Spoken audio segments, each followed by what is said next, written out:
Hi everyone and welcome back to Revisit It. Oh my god, I need to fix that intro. So yeah, we're here with a surprise video. Yay. um, we just released the 9 video, which I'm hoping did well, and I hope people like that. And it's been a month since we did a revisit for, the Batman game, so I figured, it was appropriate given the circumstances, and we're talking about this game today, so let's just get into what I have written in the script. Well, in case you've been living under a rock, it's Friday the 13th again, and for this next revisit, we're looking at this game. I already made this joke last time, so there's no real point to do it again. Jason Voorhees. What an icon of the horror space. 12 movies including a crossover, video games, comic books, guest appearances, dozens of pop culture references, and the list goes on and on. And hey, speaking of games, he got an online one back in 2017 that was fun. Until the lawsuit murdered any chances of future updates.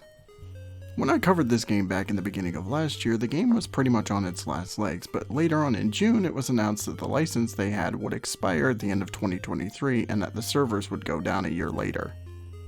Along with that, the devs also decided to cap every player at the max level and give them every unlock including kills and skulls from the single player mode.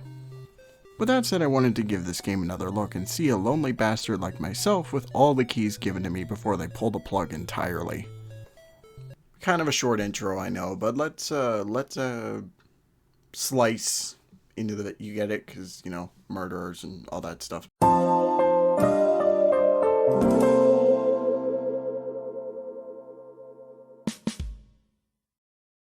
Just like last time, we're going to focus on the non-multiplayer stuff.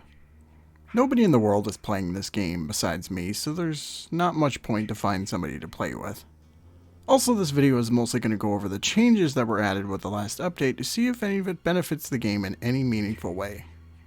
Before we go over that, let's go over the general cliff notes from last time and see if I feel any differently. Gameplay is still enjoyable despite still being awkward at first.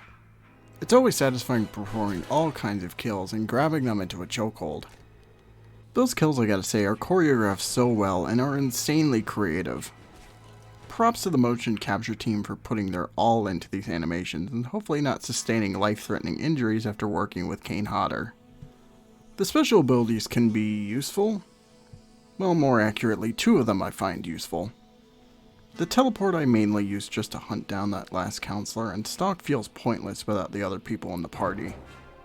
I didn't talk about this last time, but man, the bots are garbage. Most of what I've experienced with them is locked doors and them jumping back and forth through windows.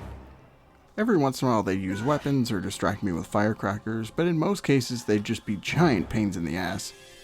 Graphics are all over the place. Some stuff looks really good and some stuff looks like complete shit. As mentioned before, this was a Kickstarter project, so I won't really hold any criticism towards this. Mostly. The music is pitch perfect from Harry Manfredini, and he was a welcome return along with Kane and Tom Savini. So with all that supplementary stuff kind of thrown out there, let's get into the actual update and see if it has any value.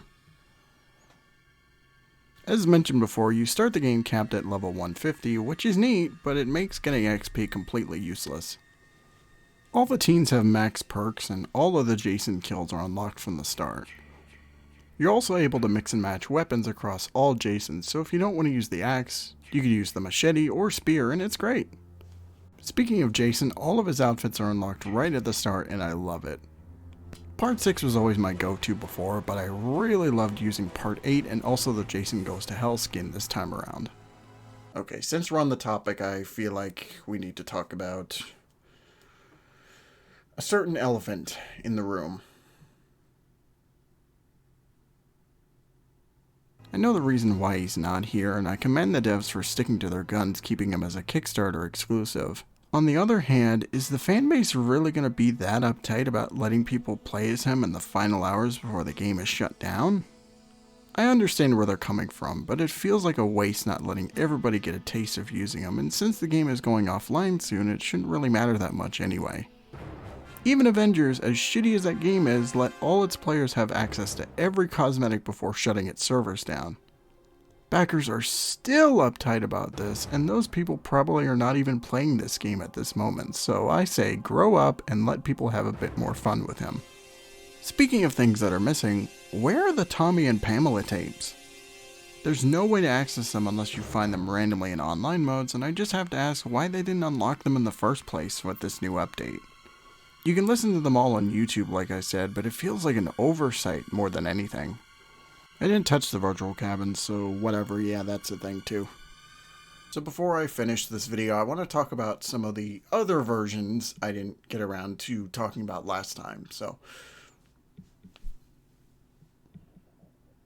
I didn't mention this earlier, but I'm playing the Xbox version via the Ultimate Slasher Edition, and compared to the PS4, it's about the same. Also, I have all my access to the DLC right on the disc, so that's something. I have the game on Steam, and I didn't spend much time on it since I need to upgrade my setup soon. Now I can finally talk about the Switch version since I didn't have the system last time. This version was developed by Black Tower Studios, who made some other things I don't know, but this version came out on August 13th, 2019, which was weird since the lawsuit was still going on by this point. After all that, I can finally tell you what I think of this version, and I'm shocked. It's a lot better than I remember. Performance was okay for the most part, and it controls decently. You need a Switch Online membership to access it, which, why wasn't that patched out? But it's a decent way to play this, and I'll probably want to do Jason missions on the go now. Find it for cheap.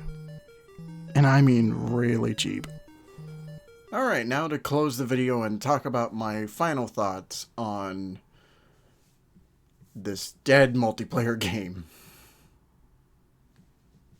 I'm gonna say this as a fan of this game. There's no point to play this now. Unless you have a group of friends to mess around with, you're not really gonna find much when you play this solo. It's either dealing with annoying bots or Hitman-style missions that lose their luster rather quickly. I mean, I love being able to use the Jason outfits that I couldn't before, but I'm probably not going to play this again. Jason fans already have this, but everyone else, if you're thinking about finding a physical copy, I'm just gonna tell you to play something else. Goodbye, Friday the 13th the game. You will be forever missed. So there it went, another revisit done. I mean, hopefully in the future we get some more Friday the 13th game projects out of the way. I mean, you know, they just started this whole Jason Universe initiative, and we already have a start with him in Multiverses and potentially Fortnite, if that's a thing. But what I'm hoping for is another actual video game down the line, whether it's, you know, I kind of want to see more of a single player, you know, Jason sort of deal. They could always do another multiplayer type project, yeah, at some point, but, you know, Harry Manfredini already talked about them doing another game, so hopefully those rumors come true and it's actually a thing. Also, just to kind of get this out of the way, I know a lot of people were hoping that the 2017 game would get a revival, but honestly, I don't really see that happening for whatever reason. Not to say that I don't want it to happen, it's just, you know, I don't think, honestly, it is gonna happen, so we'll see what happens with that down the line. Alright, as for my next revisit, however,